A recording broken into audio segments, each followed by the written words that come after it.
and okay, Sean.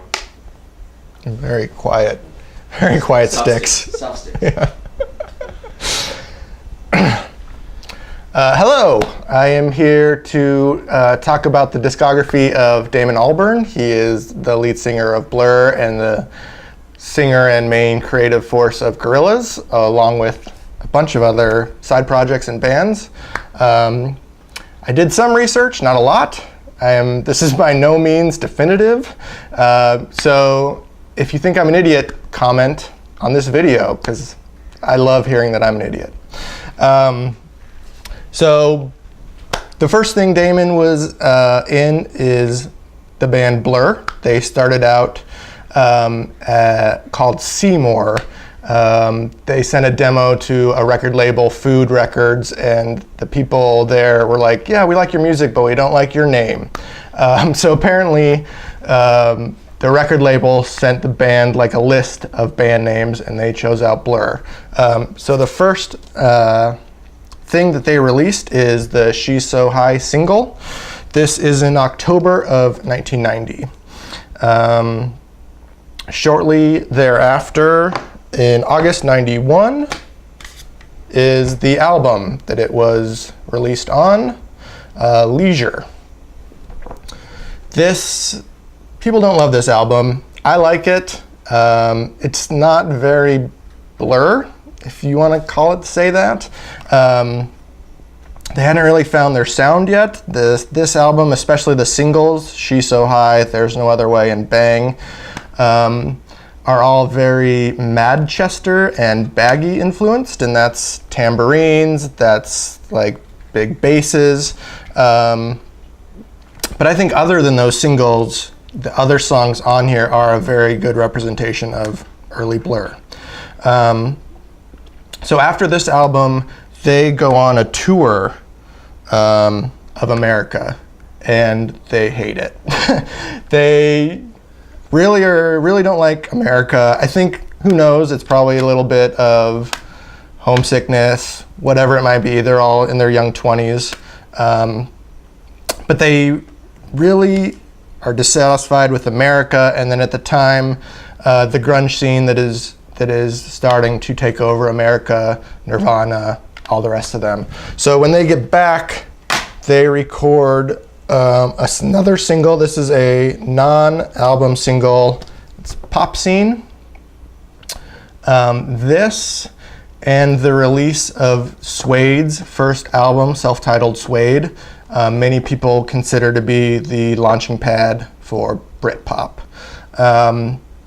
And Britpop isn't really in my opinion, it's really not a musical genre. It's more of a way of thinking that these artists had, which was Brit forward. So it manifested itself in a lot of different ways. Each band member kind of saw it differently. Suede was glam rock. Oasis was Beatles and lad rock. And for Blur, it ended up being a lot of like Kinks inspired, Elvis Costello, The Jam, and their next three albums are, people consider them the London trilogy or also the Life trilogy I've seen, but it's a lot of slice of life British. So we'll get into that. The next year, 1993, in May, Modern Life is Rubbish. So slice of life, it's not a lot of first person narrative. There are very few I's, you's, me's, us's. It's a lot of people's names. Colin Zeal, Pressure on Julianne, stuff like that. So they were, Damon in specific, who was their main lyric writer, they would write the music together as a band. But he was really, looking around the country, a little slice of life, and writing a song about it. And he was just a viewer of everything going around him. He wasn't involving himself in the music. So this is their second album. The next year, 94, in April, is probably most people consider the pinnacle of Britpop. That's Parklife. This is probably the most British album imaginable.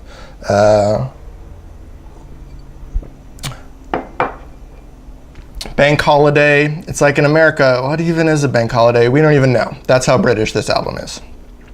But it is a great album. It's probably my favorite Blur album. And yeah, it's just great.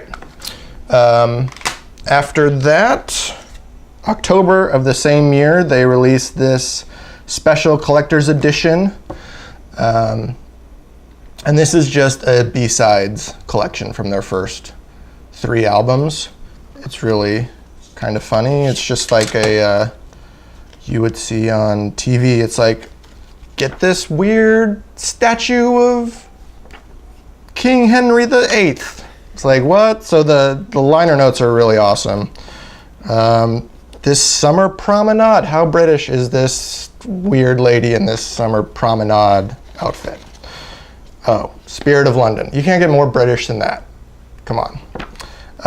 And also, this was a Japanese release, so they have a lyric sheet in Japanese, which is always fun. The Blur had a really big following in Japan, so there's a lot of imports with Japanese liner notes, which is always fun.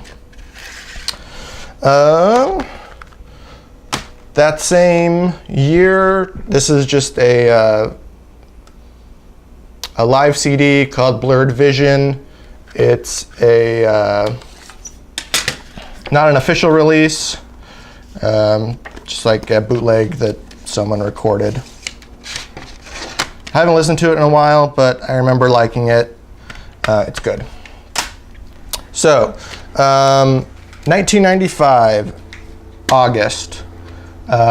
It's kind of the pinnacle in some ways of Britpop because on the same day, Blur are releasing this single, Country House, and Oasis are releasing a single, Roll With It, I believe, their first single from their second album.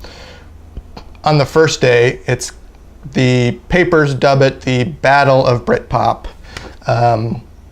Blur ends up selling more albums. This is the #1 single of the week.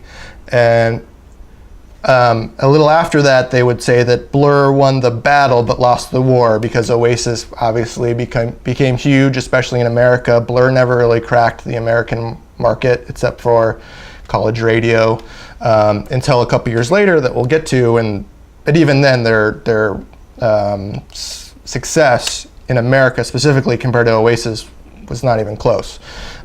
So they think that, a lot of people think that Oasis won the war of Britpop. I mean, that's all made up BS from newspapers to sell magazines and sell papers. But I think if you now go back over their discographies, other than the first 2 Oasis albums, they kind of aren't that great. I personally like the third Oasis album. A lot of people don't. Anyway, I'll always be for Blur. They're my go-to band. Oasis are great, but Blur's where it's at. So the album that came from is The Great Escape. This was kind of Britpop taken to the nth degree with Country House, Stereotypes, Charmless Man. These are all very British songs, but they're great. And this is kind of, after this, they don't really, Damon specifically doesn't really see where they can take this Britpop thing. They need to go a new direction. So we'll see what that is coming up. Before we get there though, they go to Japan for a Live at the Budokan live album.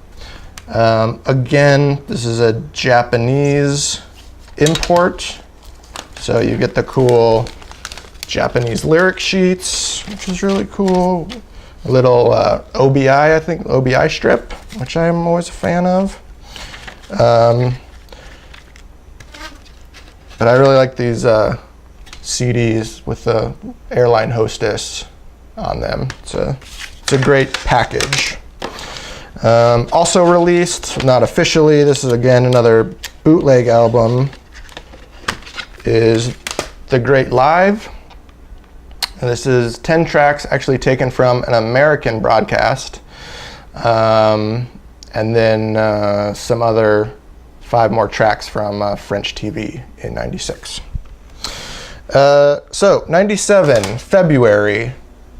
Britpop is done. We don't really know what to do next. But Blur's guitarist, Graham Coxon, has been infatuated of late with Pavement and the lo-fi music scene going on in America, and they release self-titled Blur.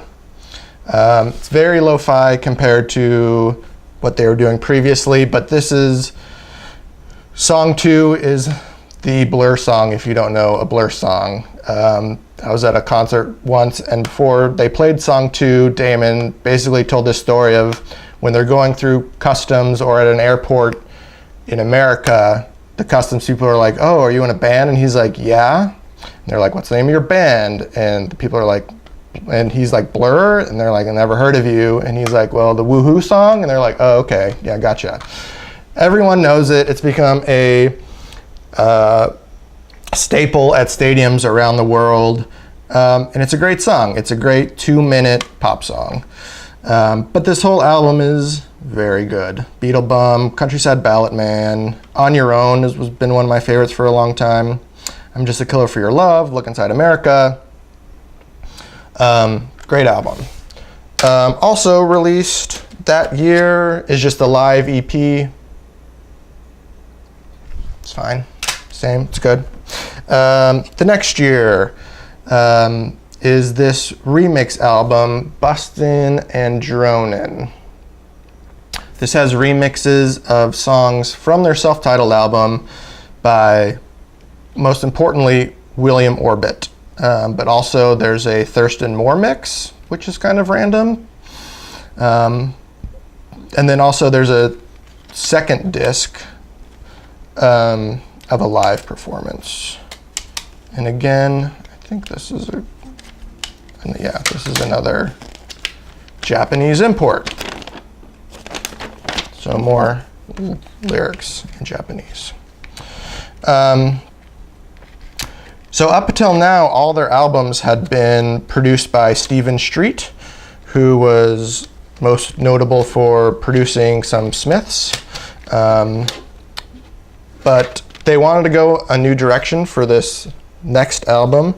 And I think it was because of William Orbit, who did a couple of mixes on this album. They decided to have him produce their next album, 13, and this is March 99. This is a special edition release. It just has a box. That's really all that's special about it. Unfortunately, I don't think there's any extra tracks or anything like that.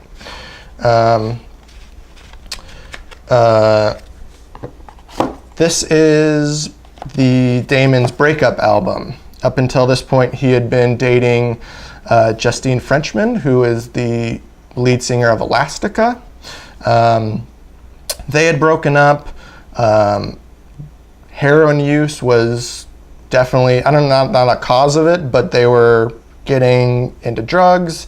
This album specifically, for instance, there's a song called Caramel on here, and they're like, "Oh, that's the color that heroin looks like when you cook it." It's like, I don't know, maybe. I'm not here to tell you what this album is or isn't about.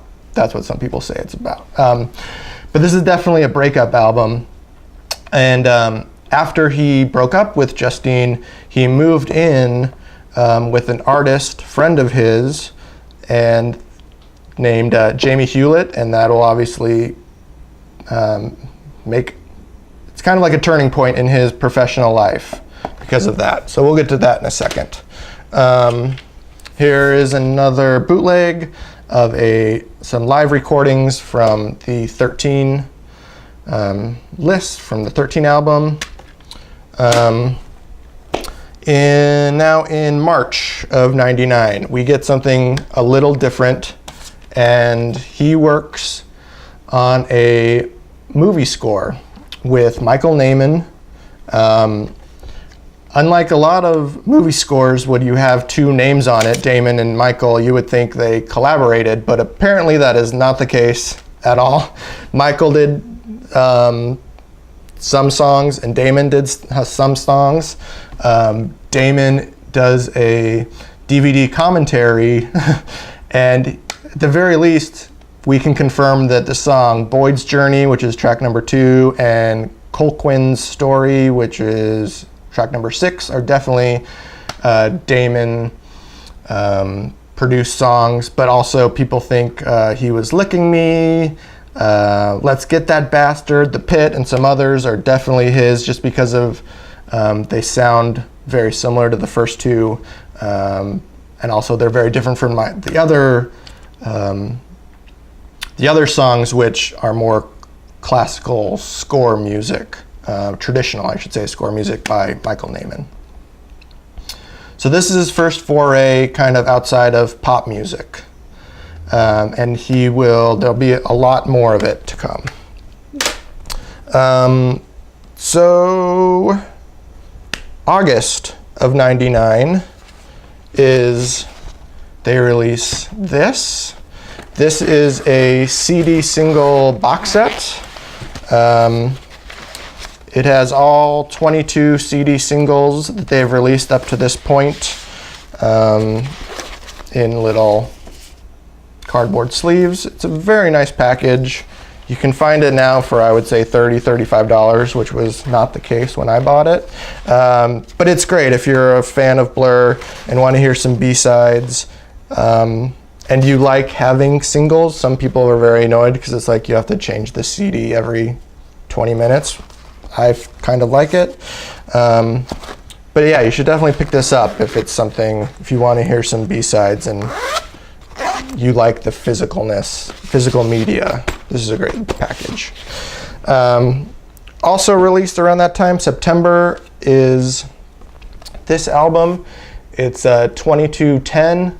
Basically, they had been a band for 10 years and they'd released 22 singles in that time. And also, for a really dumb reason, I've always had an attachment to it because my birthday is the 22nd of October. So 2210, I've always had an attachment to it. But it's just their singles in order on 2 discs. You can find this really cheap. It's probably their best compilation album. So into 2000, we get music from and inspired by the motion picture Ordinary Decent Criminal. I've never heard of this movie. You've probably never heard of this movie. Apparently it sat on the shelf for almost 2 years before it was released. I don't even know if it was released here in the States, but it does have the now infamous Kevin Spacey is a criminal and he pulls off some kind of heist. Apparently, from the liner notes, it involves paintings. I don't know. Apparently, it's an awful movie. But Damon does the score for it. And on this CD specifically, there's 10 songs. Some soundtrack songs, 5 of which he is not involved in, and then 5 songs that they call them song by and score by. So some of them are just score music and some are actual songs. One of which, the first one, One Day at a Time, is him and Robert 3D Del Naja, who is a member of Massive Attack. Damon will guest star on a couple of Massive Attack songs on their album a few years after this. Heliography, I believe it's called. I can't remember off the top of my head, something like that. So yeah, more score stuff. So October of 2000, they released an official best of. Also, there's a live recording on disc number 2. This is like the special edition with a second disc of live recording. Another great compilation. This has 18 tracks. That double disc one has 22. So I say go for this one. It has more. This one, for instance, has Pop Scene, the single we talked about earlier. This one doesn't. I don't know why, because I would consider that a best of song.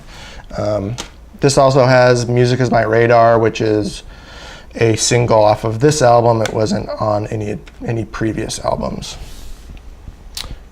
Blur, best of. Okay, so this is 2000. This is a very interesting time. As I was talking about earlier, he was living with Jamie Hewlett, an artist most notably up to that point for Tank Girl, the Lori Petty movie of the same name that it was based on, came out, I don't know when. So he had some prominence, maybe not as much here in the United States as America, but, or excuse me, as in the UK, but they were living together, and they decided they want to form some kind of a band.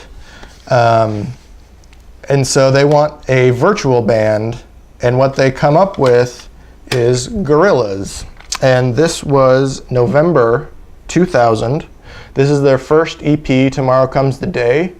It also includes Rock the House, Latin Simone, and 12D3. What's interesting about this album and the subsequent album that these songs are on is that the album self-titled Gorillaz, was produced by Dan the Automator and includes rapping by Del the Funky Homo Sapien. Before this EP came out, Damon guested on a couple tracks of this album, which is Deltron 3030, which was produced by Dan the Automator and included Del the Funky Homo Sapien and Kid Koala doing turntables. And I did not do very much research for this, but the one thing I want to research is kind of the chronology of this album and Gorillaz. How did that work? Did they call him to guest on this and then he said, I have this other project? But this is a great, great album. Back to Gorillaz, obviously this kind of blew up in America where Blur did not. So Damon kind of found a new form of fame, even though this was a digital band, a cartoon band. Everyone still knew it came from Damon. So I think that he found a new level of success, especially in America. Next thing is 2001, September, is the original score music of 101 Reykjavik. It is by Damon and Einar Orn Benediktsson, who was from the Sugar Cubes, who most notably, that is where Björk kind of got her start before she went solo. So this is unlike really anything else in Damon's discography. It's very EDM heavy. So I don't know, it'd be very interesting to know what the partnership of Damon and Einar is and where it comes from. I've not seen the movie. I'm guessing it's about clubbing in Reykjavik. Who knows, based on the music. One interesting thing is that there is the song Lola by the Kinks comes up in different forms 3 or 4 times throughout this album. Damon's obviously a big fan of Ray Davies and the Kinks, but maybe I'll have to watch the movie sometime to find out exactly why that's happening. Next album is 2001 again, November. This is G-Sides. Basically, it's just a B-Sides collection of the self-titled Gorillaz album. I haven't listened to this since it came out. I'm sure it's good. I don't know. It's probably good. I can't tell you. When Damon and Justine broke up, one thing Damon did to kind of clear his head, or 2 things actually, was he went to Reykjavik, which I'm sure comes into him actually scoring this, but he also went to Africa, specifically Mali. And he found that he really liked the people there, the music, and he was kind of inspired. So in 2002, he goes to Mali to create Mali music. It's on the cover, it's credited to Ethel Bakum, Toumani Diabate, and Damon. So basically, he goes to Mali. He basically just records musicians. Some are just on the street, like street musicians playing. Some are in studios. He jams with some of them. And then he takes all of the recordings he does back to London, back to his studio, Studio 13, and he kind of cut and pastes everything he's heard into this album. For the most part, he sings on a couple songs. I think he's on Spoons, and he's on Sunset Coming On. Sunset Coming On is a great song. But this is the first in a few albums of African music that he is attached to. The next one is in July 2002. This is probably the least favorite thing on this table, and this is Space Monkeys vs. Gorillaz, Laika Come Home. It's a remix album of Gorillaz' self-titled album. When I got this, I was like, oh, cool, a remix album, you know, but it's remixed of dub. So it's reggae, and I'm not a fan of reggae. If you're a fan of reggae and you like Gorillaz, you should definitely check this out. I'm not a fan of reggae, so this was I did not enjoy listening to this. Quite honestly, I found it quite boring, did not like it. But it's Damon, so I had to have it. Next, so Gorillaz kind of blows up internationally, especially again in America, more so than Blur ever was. So there's a little bit of a rift in the band, and up to this point, it had always been kind of Damon and Graham Coxon, the guitarist of Blur, were the leading creative forces of the band. And so for this next album, Think Tank,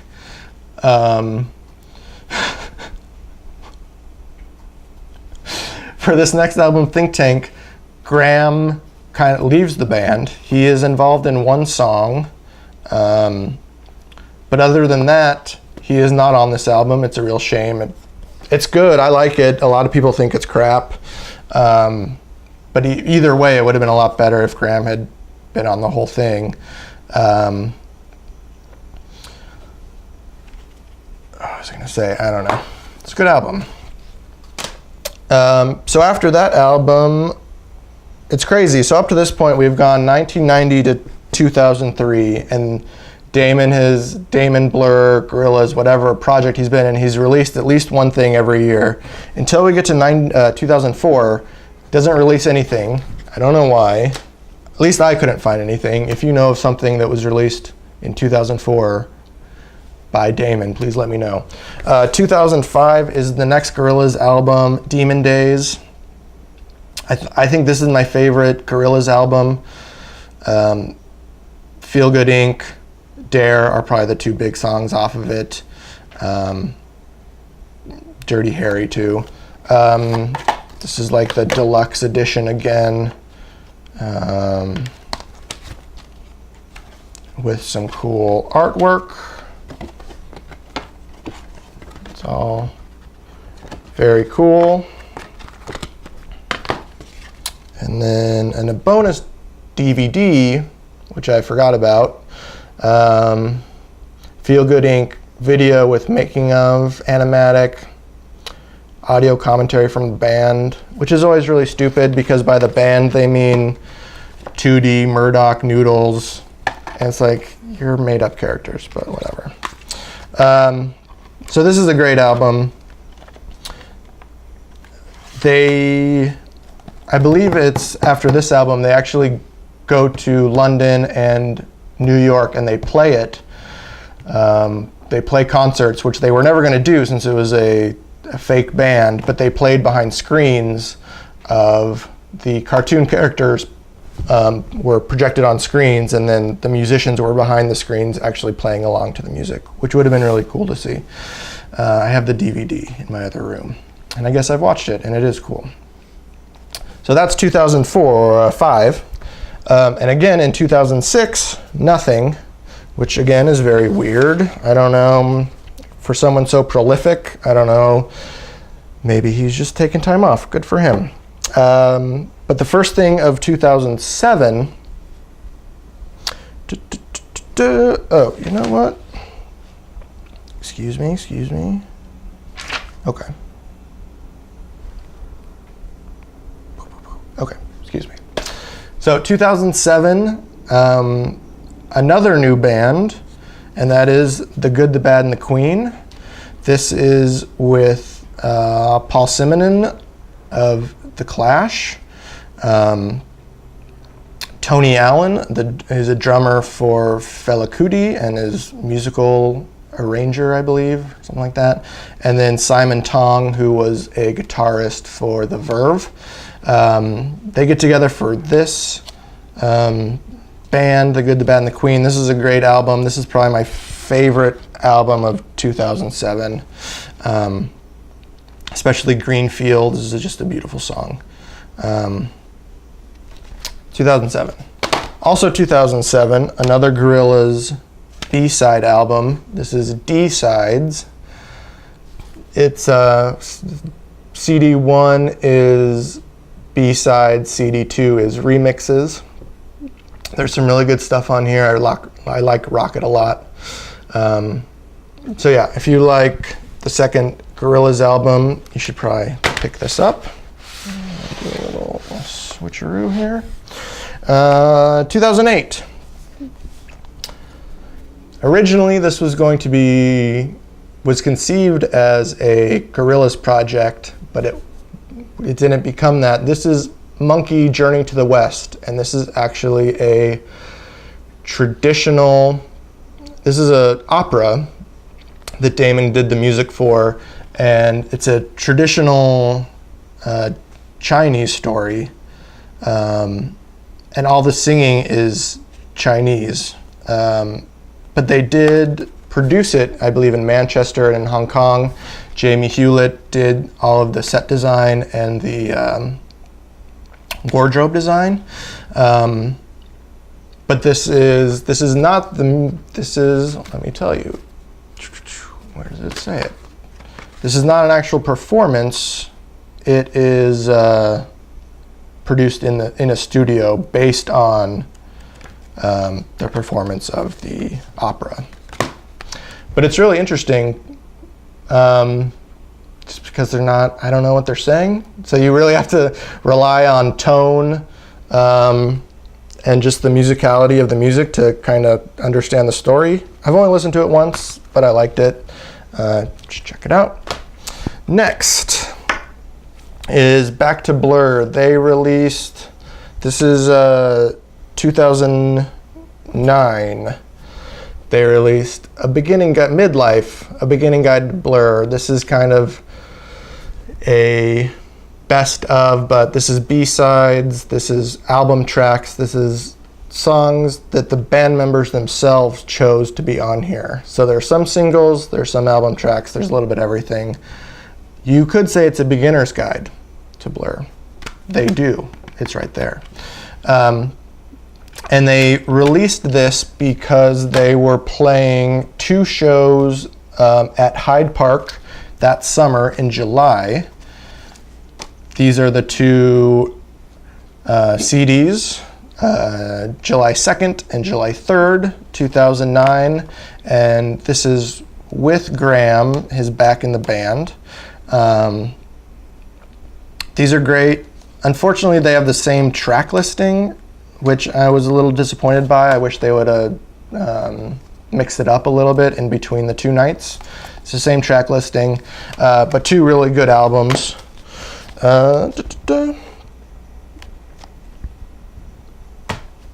Next year, 2010, the 3rd Gorillaz album, Plastic Beach, another great Gorillaz album. I just listened to it last night. Like it a lot.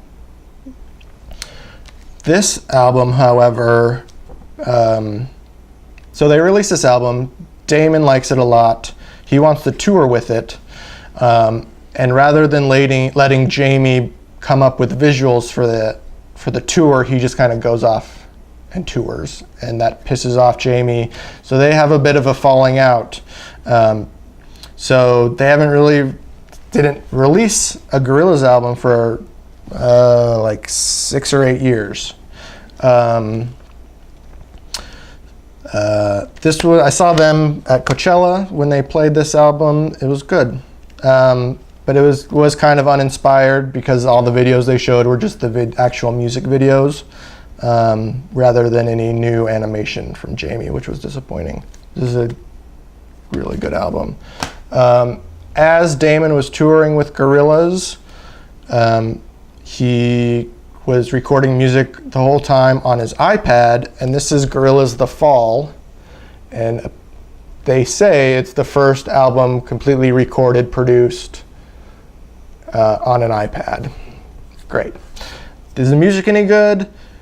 It's okay. It's like demo sounding. None of them really sound like completed songs.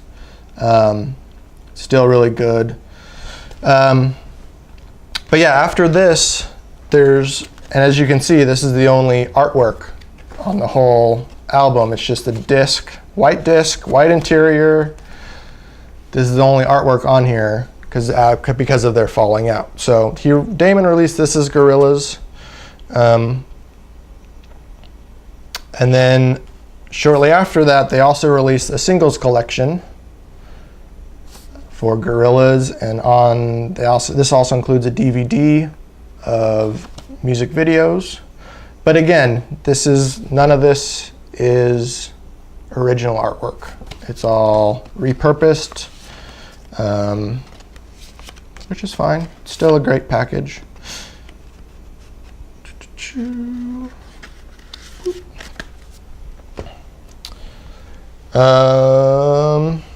Well, crap. Okay. Where are we? Oh, okay, so this was released in 2011. Also in 2011 was another, well, I'm going to do this first. All right. Forgot these. This is just the first 2 Gorillaz albums on vinyl. Their second one, Demon Day specifically, was out of print for the longest time and was very expensive, but it just came out again, I believe, on Warner Brothers a year or 2 ago. So you should pick all these up. They're great. Okay, in 2011, he goes back to Africa with the charity organization Oxfam to record this. This is DRC music. That's the Democratic Republic of Congo is where they go. And this is Kinshasa 1-2. Kinshasa is the capital city of the DRC. This is a beautiful, beautiful album. It's double vinyl, and then for each of the songs, they have one of these cool. It's like, I think they're just traditional African instruments, and then on the back is like, oh, Halo. It's the first song. So yeah, it's really cool packaging. This is a great album. I think I like it better than Mali Music. But they're both really good. Unlike Mali Music, where he recorded stuff and then took it back to London to produce it in a studio, he actually brought producers down to the DRC to produce with the artists in the same room.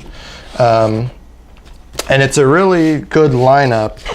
I wish I knew where the sticker was. Here we go. So Damon is producing some stuff. Dan the Automator again, who produced that first Gorillaz album. A couple, I believe a guy from Yeah Yeah Yeahs produced a couple tracks. The band Django, one of their guys, produced a couple tracks. So this is a very good album. I like it a lot. Next, 2012. March. This is Rocket Juice and the Moon. This is another collaboration with Damon, the drummer Tony Allen, but new to the group is Flea from the Red Hot Chili Peppers.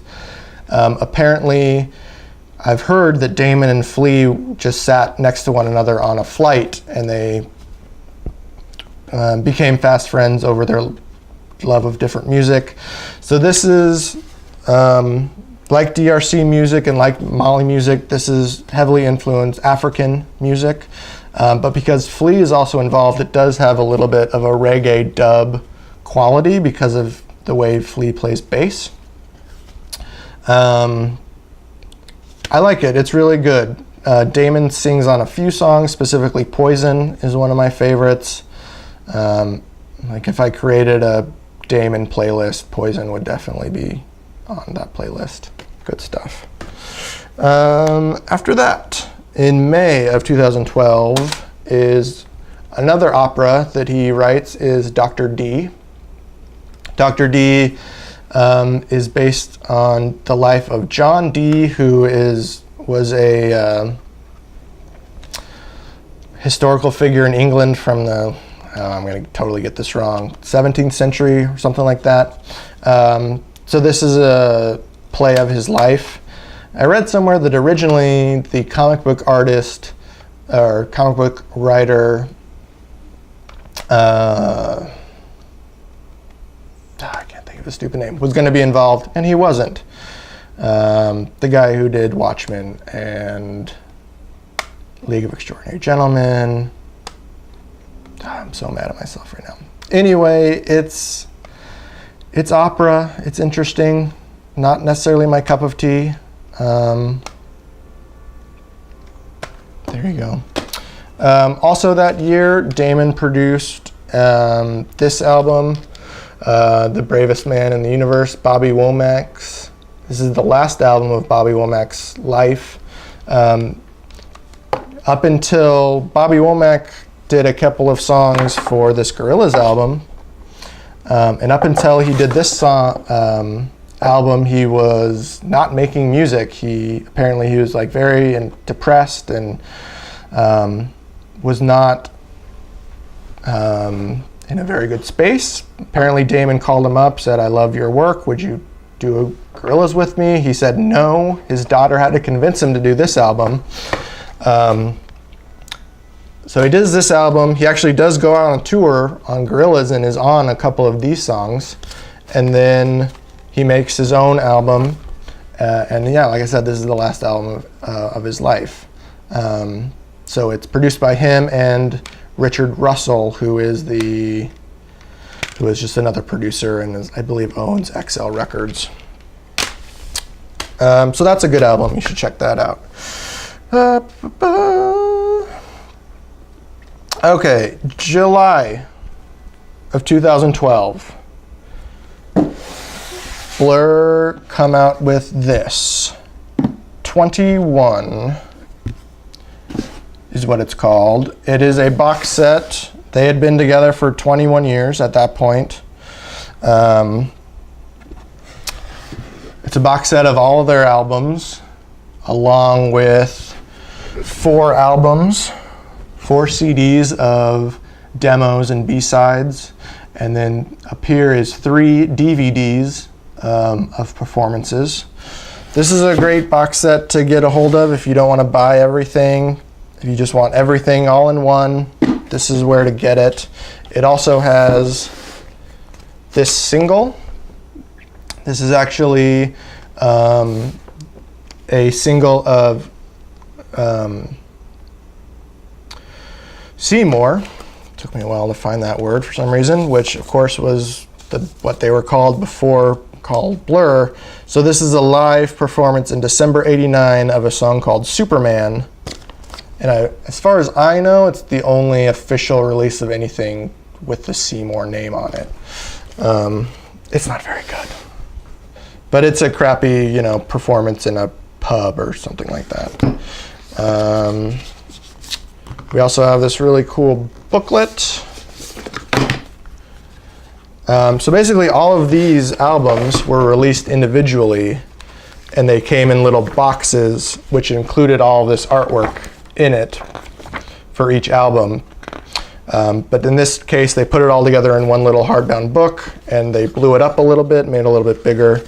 So it's a really nice way to flip through. Got some really cool pictures. You know, these are all the singles. So this is the album. These are all the singles. And then they pictures and like an oral history of making that album. So it's a really cool box set. Also at that time, they released all of their albums on vinyl. I'm not sure if how many of these were available on vinyl up to that point. But if you need all of the albums on vinyl, this was the easiest way to get this. This is out of print now and a little bit more expensive, so it'd probably be cheaper just to get them individually. But here they are on vinyl. So in 2012, the reason, in addition to it being their 21st anniversary, 2012, London hosted the Olympics. And Blur has always been a London band. So they released a couple of things. One of which is a new single.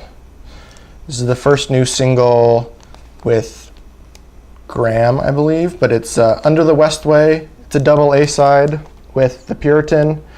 I don't know why they double A-sided it. The Puritan isn't that great, so it should be a B-side because Under the Westway is amazing. It's a really good song. It is in this box set, and they released it on CD single as well. But if you've never heard Under the Westway, you should check it out. It's great. They also released this set. They played Hyde Park again in 2012. It's kind of like to celebrate the closing of the Olympics. So they played Hyde Park. They also played a couple of warm-up gigs in and around the UK. I remember I tried to get tickets to some of those concerts, but at the time I was very poor and my credit card company was like, "What are you doing trying to buy things in England?" Like, they did not allow me to do that, which is probably for the best. But this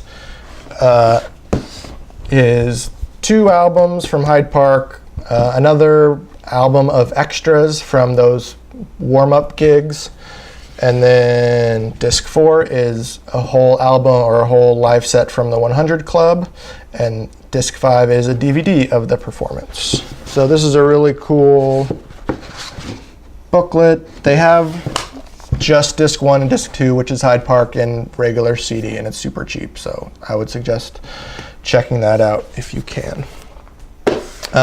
One thing I've forgotten along the way is 2010, they released a single for Record Store Day through Parlophone.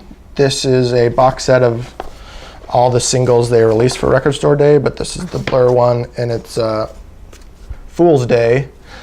I always hate when they do this, but there's no B-side, so it's just a blank piece of vinyl. I hate when they do that. Either A, throw a song on there, or B, like do a cool etching or something, but to just leave it blank is a little bit, it's like, come on guys, come on. That's another good song though, Fool's Day. Okay, whew, getting there. We are into 2013. This is just, they played Coachella that year. I was there, so I ripped the concert from the internet. So this is just something I made. Good show. This is weekend 1. They and the Stone Roses co-headlined Friday, and Blur was semi-full, and then Stone Roses went on after that, and everyone left except for very few people that are at Stone Roses. I felt really bad for them. And then the next weekend, Stone Roses played first, and then Blur closed. But yeah, good show. This is the first time I had ever seen Blur in concert, so I was very excited. Like I said, I didn't make it to England to see those other shows the year before, but I'm glad I got to see them at Coachella. Also in 2013 is the next of Damon's producing African artists. This is Africa Presents Maison de Jeunes. This is him, again, taking producers down to Mali to produce Malian artists. Some of the producers this time include Brian Eno. And actually, this is the album, that includes people from the Yeah Yeah Yeahs. Nick Zinner, specifically is from the Yeah Yeah Yeahs.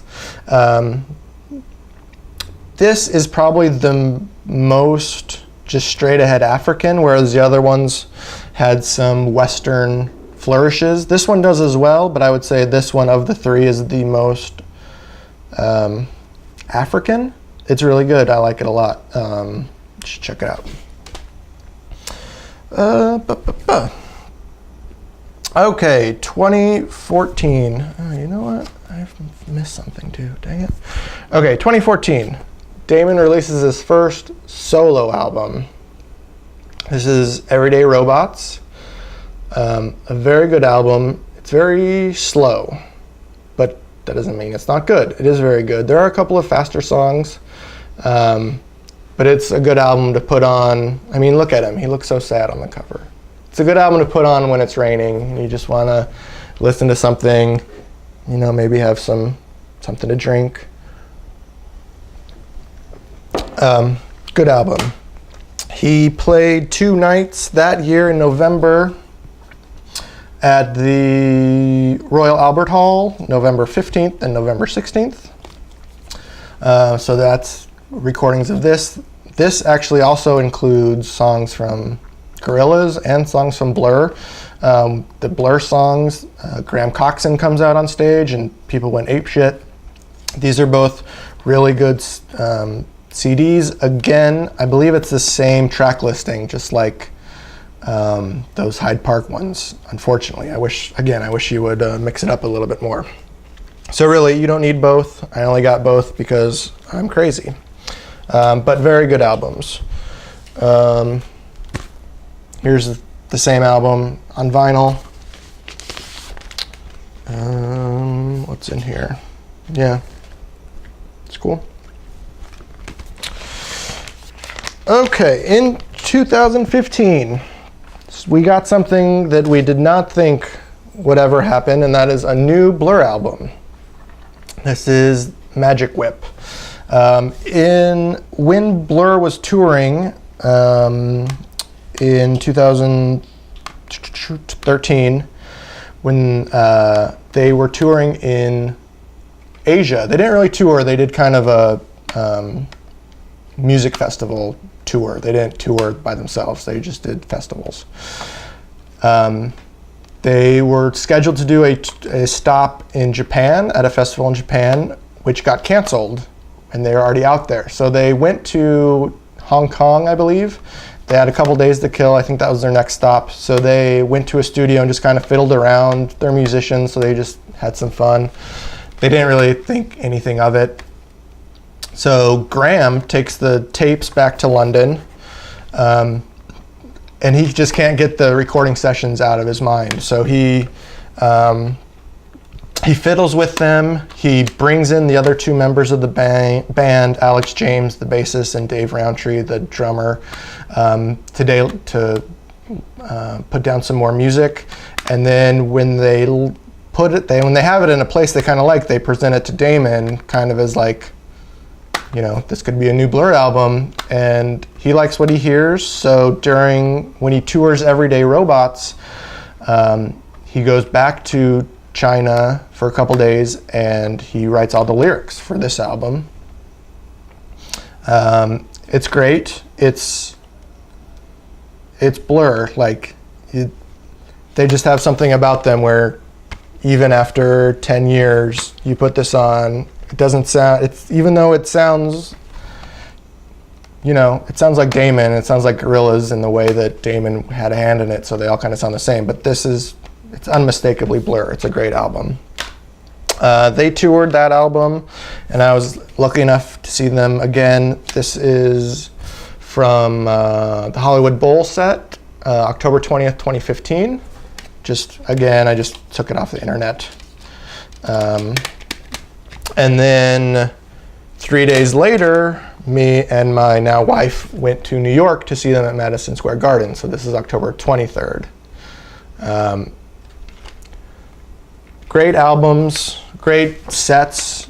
Anyone that lives in LA or has been to the Hollywood Bowl knows that the Hollywood Bowl is not the best place to see music because everyone goes there for a social event. So there's a lot of talking in this mix of people just like in the stands, whoever was recording it. Just there's people behind them like talking about stupid stuff. So this one not as good. This one great. This is a great album. 2016. Wow, 2016. We're almost done, you guys. Oh, and really quick, here is the album on vinyl. Great. 2016. Damon and does this musical. He does the music for this musical called Wonderland. It's like a 21st century retelling of Alice in Wonderland. Music by Damon, lyrics by Moira Buffini, and then it's directed by this guy Rufus Norris. Whenever I was listening to this morning, and it's a musical, so I find it hard when I'm listening to music to not listen to the words and just listen to the music. But if you can kind of devoid the songs of the words and just listen to the music, it's very good listen. I like it a lot. The words, the lyrics are, they're very musical-y. They're okay. I don't know. Check it out. 2017, we get a new Gorillaz album. Jamie and Damon have reconciled a little bit. We get a lot of cool new artwork. We get this weird-looking, kind of photorealistic, almost renderings of the band, which are very scary in some instances.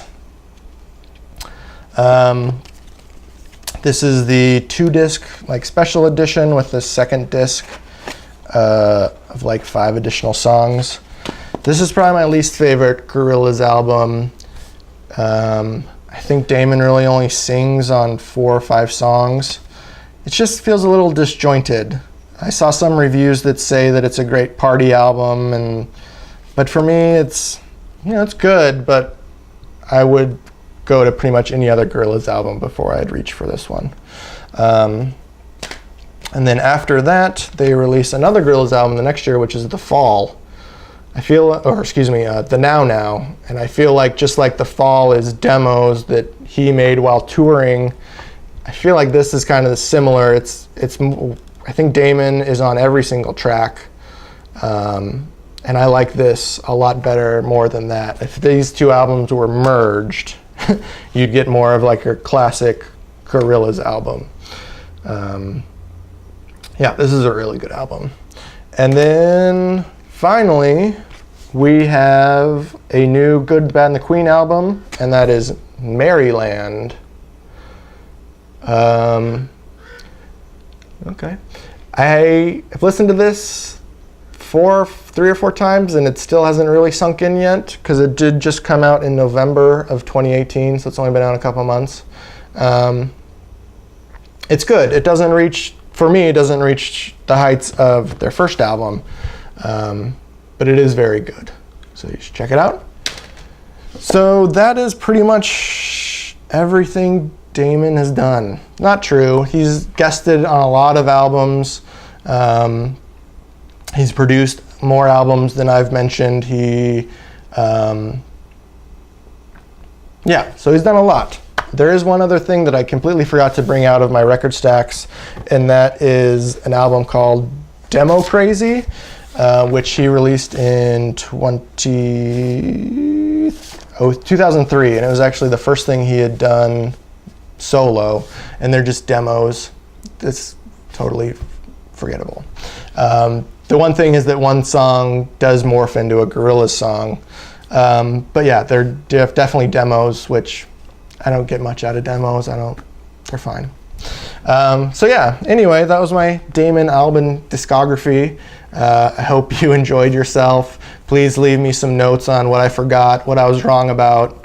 But yeah, and if you want to know what to check out first, hit me up, on the comments. You guys got to get some Damon in your life.